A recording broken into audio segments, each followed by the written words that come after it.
What is up, fight fans? It's the Vulture coming at you once again for another main card breakdown. This week we are going over UFC Fight Night Evloev versus Murphy. Now, this will be a special start time because they are out in London this week. The prelims will be starting at 12 p.m. Central with the main card following at 3 p.m. Central.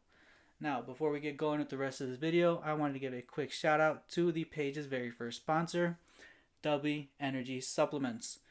It's an energy drink powder. You pour it into your form of liquid, mix it up, and you're ready to take on the day's challenges. Very easy to use, very effective, and it doesn't clump up. I really like the way this came out. They have plenty of flavors. They also have plenty of shaker bottles on their site and a bunch of other collaborations you can check out. If you're interested in more info, I got a video up on my Instagram about it. Go check it out. And if you want to try the product for yourself, head over to my Instagram bio, click that link, and use CageConvos15 at checkout to save yourself 10%. Again, that's CageConvos15 for 10% off your total order.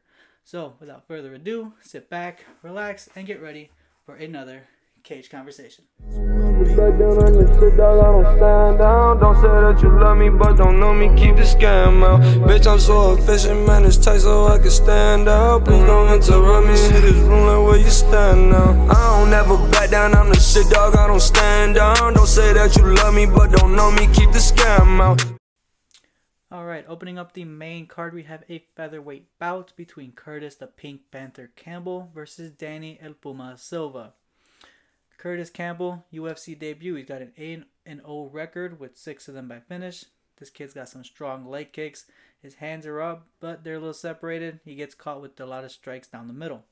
He's dangerous on the floor with his ground transitions, his strikes, and his submission game is always threatening. You got to be ready because something is always coming your way, whether it's an elbow, a punch, or a submission attempt. Campbell will throw a mix of everything on the floor. This kid has got good takedown abilities, so he'll be able to get you down there and keep you down there if he wants to, and he might be able to finish you on the floor if he gets the opportunity.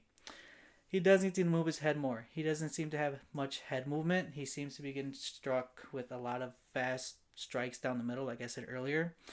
Maybe if he can work on moving his head, get his hands a little closer together to block that square area of his face, he might do a better job defensively on his feet. Across from him, we've got Danny El Puma Silva. He's a southpaw switch stance fighter. Kind of tricky opponents when they can switch stances so freely and so comfortably. It makes them a little more unpredictable. He's got good boxing strikes and combinations, and he knows how to enter very well off of those strikes. He'll throw a jab, and by the time he's thrown 2 more jabs, he's a lot closer to your face than you've expected. He does a very good job at cutting the distance behind his strikes, which is really good because if he's a smaller fighter, he gets in pretty easily. This kid's got good head movement too, and he's going to need that because Curtis tends to throw some good combinations, and if he can evade them and duck under or sway out of the way of his jabs or crosses, he might be able to put him out. His striking defense is good along with his takedown defense, so Curtis getting him to the floor might be a little tricky, but I don't think Curtis is going to rely heavily on his ground game. He's got solid stand-up. So it might be a fun stand-up fight to watch if Campbell can't get him to the floor. Silva also can't wait. He seems to be more successful when he's the aggressor. And if he lets off the gas a little bit against Campbell, I think Campbell has enough flair and oomph to push this fight and keep that pace. So if he can outpace Silva, then Campbell might have this one in the bag. So Danny's really got to fight on that front foot and put the pressure on early. It also seems very easy to get into Silva's head. We saw that in one of his previous fights where this corner and the fans were talking smack to him, and he was replying. As a fighter, that's not something really you want to show, because it shows your mental game is very easy to manipulate. Because once you start fighting with anger or something to prove, that's when you become less dangerous and more hot-headed. A fighter that's not really calm and relaxed is one that's not really much of a threat, because all they're thinking of is what they can do to you, but not what someone can do back to them. And that's kind of dangerous, especially at this level of competition. So he's got to learn to take it with a little bit of salt when people talk smack to him. Keep his head, keep collected, and just focus on the fight at hand. Give me Danny Silva on this one. I think Danny is just too good for Curtis on the feet. His boxing is too clean and too fast, and he's got pretty good takedown defense. I think once Campbell realizes that he can't really do what he wants to on the feet, he's going to try to take it down, and you might be surprised by Silva's ability to keep this fight on the feet. Um, I think Silva is going to be able to keep this fight standing, and I think he's just going to overall dominate Campbell. Unfortunately, Campbell's always going to have to go on this one. So, yeah, I would be taking Danny El Puma Silva. For the second fight of the night, we have a middleweight clash between Roman Dolidze and CLD Christian Leroy Duncan. Roman Dolidze is a very patient fighter. He's got good head movement, strong strikes, and he's a very, very strong grappler. But he does seem to struggle against high pressure and opponents that can strike quickly. Dolidze also lacks combos. He doesn't really put much strikes together. He'll throw a 1-2, circle out, or back up. He's not someone that can really put together any complex combinations to keep you thinking or guessing. With that, they do lack speed. Although his strikes are accurate and powerful, the speed isn't what I would like to see at this level of mixed martial arts. Across from him, we have CLD and Christian Leroy Duncan. He's always throwing a jab. He's always setting up combos, and he always keeps his opponents thinking. He never really gets off the gas, even if it's just a jab, but he'll always make you see something rather than think about something. He can also take a hit. He has one heck of a chin, and we saw that against RoboCop. RoboCop was throwing bombs at him, and we know what RoboCop is capable of because we saw it not too long ago against Bruno Ferreira, and that was just bloody dangerous. He's got good head movement. He's also very sneaky in the clinch because he's got some nasty elbows in there. We've seen that time and time again. This man loves to throw elbows in the clinch, so Dolidze has to be very cautious of that. He's also got to be ready for any grappling exchanges that Dolidze will be threatening him with.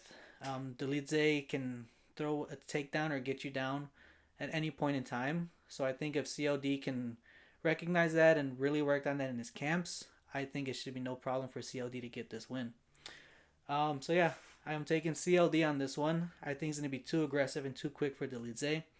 I think the high pressure and the striking combinations are going to be too overwhelming for him, and he's going to force a grappling exchange that CLD is going to be ready for. He's going to stuff that takedown and get him to a position where he's not going to know what else to do. Even if Dolidze does land one of those hard strikes, we know CLD has a chin, so if he's not too gassed by the time that lands, I don't think it'll have much effect on him. I think Dolidze doesn't have as much power as RoboCop, and if CLD can take a hit from RoboCop, then I don't think anyone in this division can really put him out like that. So yeah, give me CLD to win this one. Coming up next in the light heavyweight division, we have a clash between Iwu Rudy Baranuski versus Austin Lane. Baranuski has knockout power. He's 7-0 with 5 of those wins by knockout and 2 of those wins by submission. He's very reckless. He throws wildly, and he doesn't seem to have any combos in his arsenal. But with that, he loves to favor his right hand. He'll throw that very unpredictably.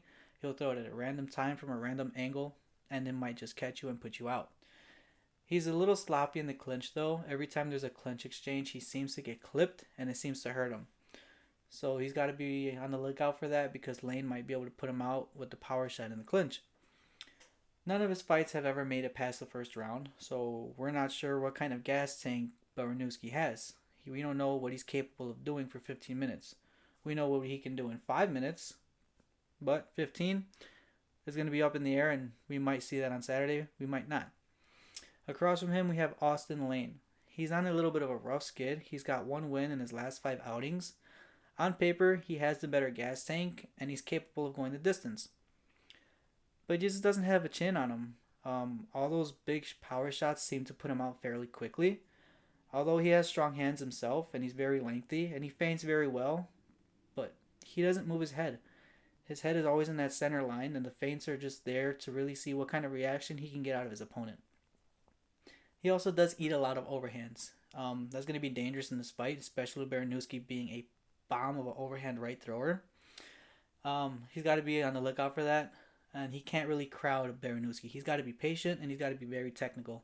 He's got to go into this fight with a calm, collected mindset, and he's got to be ready for that storm that's going to come against him because Rudy Baranuski is going to want to finish this one early. I don't think he's going to want to go out of that first round. Regardless of the fact, give me Iwu Baranuski by finish on this one. I do see this one going out of the second round. He's going to be landing a lot of hard shots, and Lane's going to want to shoot for a takedown. He's going to want to try to get it to the ground, but I think Baranuski's going to have him too hurt, so his shot's going to be halfway through and he's going to stuff it and he's going to just ground and pound him and finish him there. I don't think Lane is going to be successful very much in this fight. I don't see him progressing as a fighter throughout his fights. He seems the same kind of guy he was in his debut. And I think Iwu's just going to have that strong power and put him out for the night. Up next in the welterweight division, we have a bout between Michael Venom Page and he takes on Sam Patterson. Michael Page has strong strikes and he's very unpredictable. He has a very good switch stance and that causes trouble to a lot of the fighters thrown in his path. He has every bit of ability to put someone out and he's very creative with his strikes. He has good head movement and he's got some pretty good footwork. He does fight in a karate stance though, and that results to his hands being down too low. And against Patterson, Page has got to be careful because he's got that knockout power and might be able to put him out. He also has to keep this fight on his feet. We saw him against Ian Gary where he got taken down and he was not able to get up. He can't answer takedowns or any way of getting back to his feet. He just doesn't seem to have that in his arsenal or in his back pocket to favor him in any fight that he has. Across from him, we have Sam Patterson, a well-rounded fighter, 4 wins in his last 5 outings, 2 by KO and 2 by submission. He also has really nice feints, but he does not seem to have a chin. He needs to be ready for those quick and powerful shots from Page, especially because they're really awkward and they can come at any time from any angle. He needs to work on getting his head off the center as well. He gets countered fairly easy. But he's got a very good submission game, and he needs this fight on the floor, and he needs to do that fast. He needs to get Page on his back and on that mat and keep him there. That is probably his best path to victory. And he also needs to keep calm. He also has to be focused. Page has a way of taunting you and getting into your head, and if he can make you hot-headed, he's already won that fight. Everybody who's got frustrated against Page has got picked apart. And it's a little embarrassing, to be honest with you, because he will make you look awful. He will bring out the worst version of you. With that being said, this is going to be a really fun fight to watch. So if you're going to have to pick a fight to watch this weekend, I would say pick this one because you will not be disappointed. Both of these guys have a very entertaining fighting reputation. So I do think it's going to be kind of a fast one though. But give me Michael Venom Page to win by finish. I don't think Patterson's going to be able to get him down. I think Page is going to be too awkward of a fighter and a little too advanced for him. And I think Page just puts him out quick and early. For the co-main event of the night, we have a featherweight clash with Luke Riley and Michael the Texas Kid as well. Luke Riley is a patient fighter with a quick jab, has powerful hands, and he's got solid boxing combinations. He's got a chin, and he has a very good gas tank. His head movement could use some work along with his takedown defense, and with that, his stance is a little wide, and he's really heavy on that lead leg.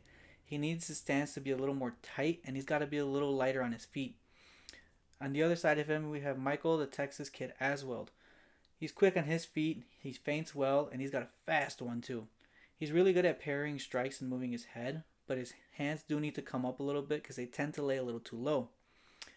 He needs to work on his combos. He really only throws 1 or 2 strikes at a time, maybe 3 if we're lucky, and I would really love for him to throw some kicks in there. His kicking game is a little laxum, but I feel like if he can finish majority of his combination with kicks, he'll be a much more improved fighter, and I think he'll give a lot of people some trouble in this division.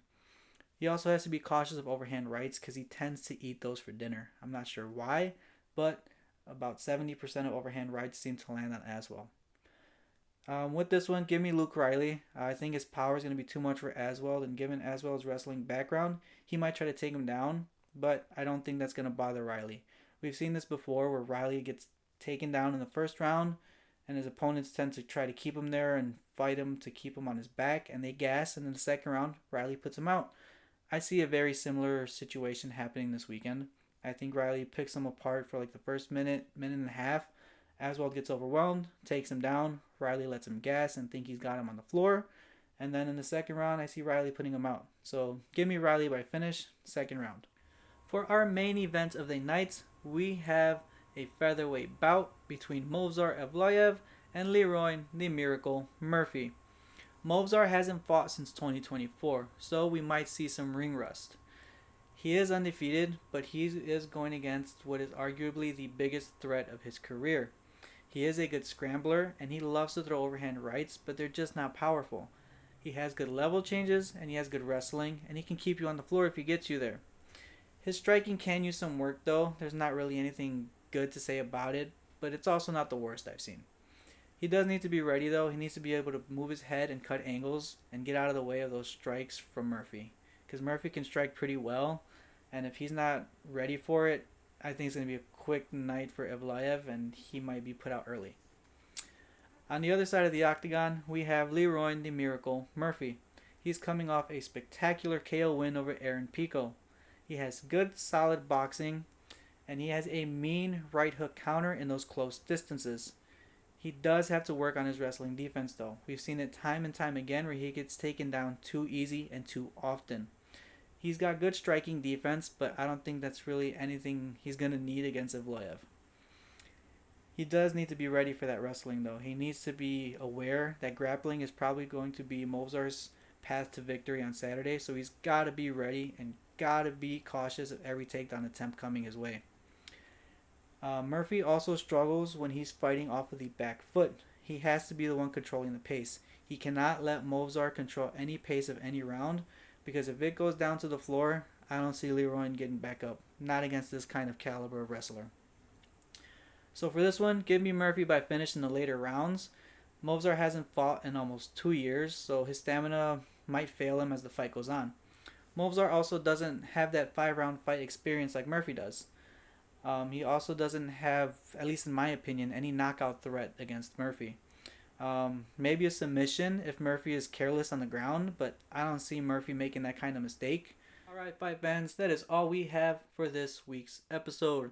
Thank you all for tuning in, and as always, leave a like, comment down below what you guys think the outcomes are going to be on Saturday. Subscribe if you're new here, and one more big thank you to W Energy Supplements for being our sponsor. With all that being said, I'll catch you guys next time for another Cage Conversation.